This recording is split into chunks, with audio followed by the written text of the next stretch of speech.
तो देखो प्यारे बच्चों हमारे पास क्या है, यदि x बट्टा 3 प्लस के 1 कॉमा y माइनस 2 बट्टा 3 बराबर 5 बट्टा 3 कॉमा 1 बट्टा 3, तो x तथा y ज्ञात कीजिए। प्यारे बच्चों ये कार्तेज गुणनफल के रूप में दिया गया। तो प्यारे बच्चों यहाँ पे देख रहे हैं क्या है कि ये जो पहला आप देख रहे हैं ना, ये x है और ये जो देख रहे हैं ये y है। यहाँ पे ये पहला जो आप देख रहे हैं ये x है और ये हमारे पास क्या y है। तो कहने का मतलब क्या हुआ कि x वाला बराबर है ना, बीच में x के साथ x रहेगा बराबर में और y के साथ y रहेगा बराबर में। ये आपने समझ लिया प्यारे बच्चों। तो हम क्या करते हैं प्यारे बच्चों, डायरेक्ट क्या करते हैं, बराबर कर देते हैं। तो यहाँ पे लिखना प्यारे बच्चों हल, तो हम इसको पहले मिटा देते हैं। अब यहाँ पे लिखते हैं हल, हमने हल लिखा। अब क्या करेंगे प्यारे बच्चों, ये पहला पहले के बराबर और दूसरा दूसरे के बराबर। तो आइए हम लिखते हैं प्यारे बच्चों x बटा में 3 और प्लस में 1 और इसके बराबर हम रख देंगे 5 बटा में 3 प्यारे बच्चों। तो हमने 5 बटा 3 रख दिया।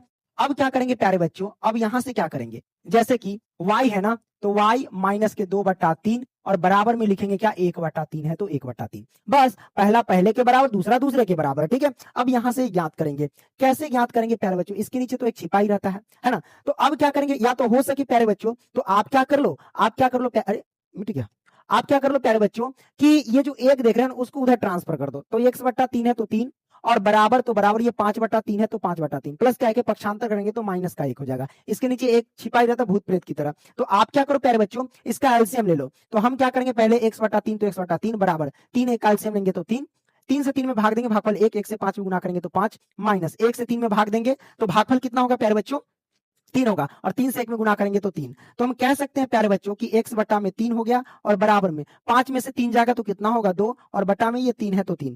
अब यहां से क्या करो प्यारे बच्चों, काट दो, ये 3 से 3 कैंसिल। तो हम कह सकते हैं प्यारे बच्चों कि x बराबर आ गया 2। तो यहाँ पे x की वैल्यू आ गई 2। अब हम प्यारे बच्चों इधर सॉल्व करते हैं। इसको कैसे सॉल्व करेंगे प्यारे बच्चों, देखना ध्यान से। ये y तो y, अब बराबर में 1 बटा 3 तो 1 बटा 3, ये माइनस से पक्षांतर करेंगे तो प्लस का 2 बटा 3 होता है ना। तो y की वैल्यू क्या हो जाएगी प्यारे बच्चों, 3 और 3 3 का एलसीएम लेंगे तो 3, ये हो जाएगा 1 और प्लस में ये हो जाएगा 2। बट्टा वर्ग के जोड़ घटाओ तो आता ही होगा प्यारे बच्चों, 1 और 2 कितना होता है 3 और बटा में 3, 3 से 3 काट देंगे तो प्यारे बच्चों 1 आएगा, है ना। तो हमारे पास क्या हो गया प्यारे बच्चों, y का मान 1 और x का मान 2 आ गया। तो इस तरीके से इस प्रश्न को हमने क्या किया प्यारे बच्चों, बढ़िया तरीके से हमने